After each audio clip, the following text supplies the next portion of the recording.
Bonjour et bienvenue sur la chaîne J'affiche complet. Je m'appelle Claire et je suis responsable RH, finance et data chez J'affiche complet. Aujourd'hui, j'aimerais vous parler d'un sujet RH. Être une société 100% télétravail, ça reste une configuration qui est assez rare dans le monde de l'entreprise aujourd'hui. Et j'aimerais qu'on parle ensemble des impacts RH que peut avoir ce type de configuration. Et finalement, je voudrais surtout vous partager des tips et des astuces pour le gérer le mieux possible. Le premier point, c'est le choix des partenaires. Sur le choix des partenaires, c'est un point crucial. Il est extrêmement important de choisir des partenaires digitaux. Et pour ça, je m'explique. Si vous travaillez avec des partenaires qui sont dans une approche d'une société avec un siège social, avec des bureaux, vous risquez de perdre énormément en réactivité. Pourquoi? Parce qu'avec une entreprise 100% en télétravail, vous allez devoir travailler avec une boîte postale. Si l'unique ou un des seuls moyens de communication que vous avez avec vos partenaires, c'est l'envoi de courriers recommandés, tous ces aspects en fait de la boîte postale, vous allez perdre énormément en réactivité.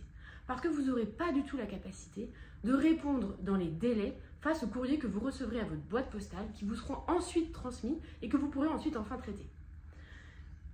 L'autre point, c'est choisir les partenaires qui sont capables de prendre en charge votre situation, aujourd'hui encore considérée comme atypique.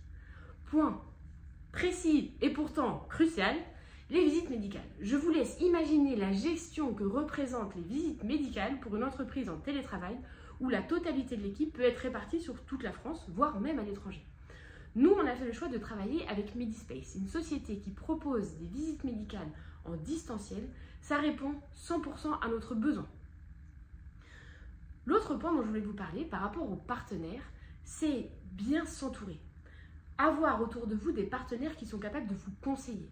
Parce que malheureusement, aujourd'hui, quand on est 100% en télétravail et qu'on fait appel aux services d'État, aux différents organismes auxquels on doit avoir des interactions par rapport aux éléments RH, on est toujours le cas atypique. On sort toujours de l'ordinaire et on est rarement capable de nous dire quelle sera la démarche dans notre cas.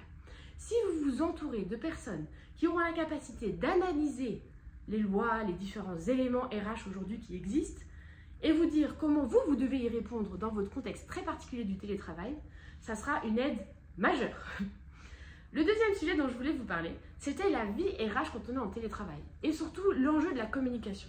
Et ça, c'est très important et c'est un point crucial pour la réussite RH de votre entreprise si vous êtes 100% en télétravail.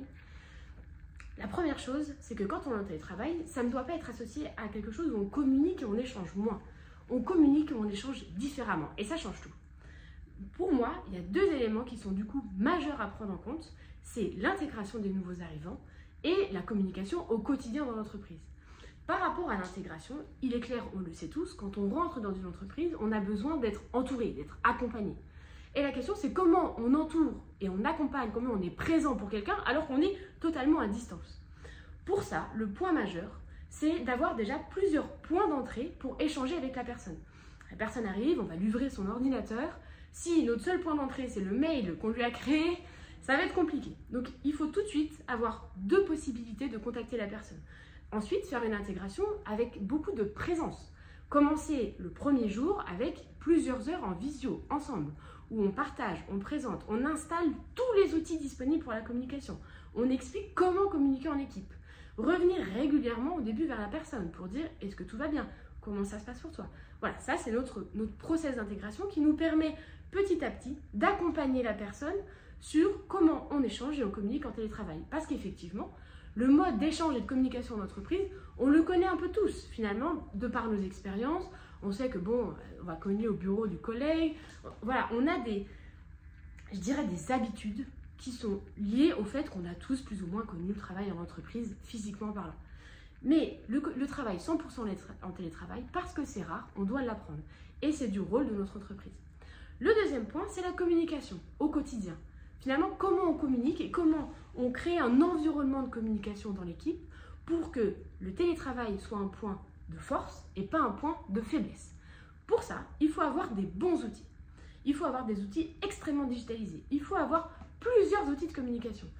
Pourquoi je vous dis ça? Parce que quand on est en télétravail, si on utilise un seul et unique outil de communication, si celui-ci a un problème technique, on est tous isolés. Donc c'est important d'avoir plusieurs outils de communication, aussi pour pouvoir varier suivant les besoins. Et le point majeur dont je voudrais vous parler, et c'est quelque chose qu'on a mis en place chez J'affiche complet, c'est d'avoir des règles de communication.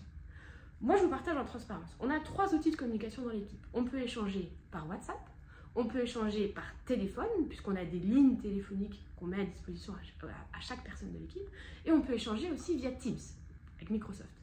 On a un process très clair de communication. Dans l'équipe, si on veut s'écrire un message qui n'est pas forcément urgent, on utilise WhatsApp. Si on a besoin de s'appeler, si on a un besoin urgent, on s'appelle via Teams. Et voilà, tout ce process est très clair au sein de l'équipe, on fluidifie la communication et ça nous permet, et ça on ne l'aurait pas forcément soupçonné, mais l'avantage du télétravail d'un point de vue RH, c'est que ça nous permet d'avoir des temps de concentration faciles à mettre en place. Parfois en entreprise, avec les open space, avec les espaces de partage et de communication, on peut parfois manquer de temps de concentration. Nous, c'est quelque chose qu'on a pu mettre en place très facilement.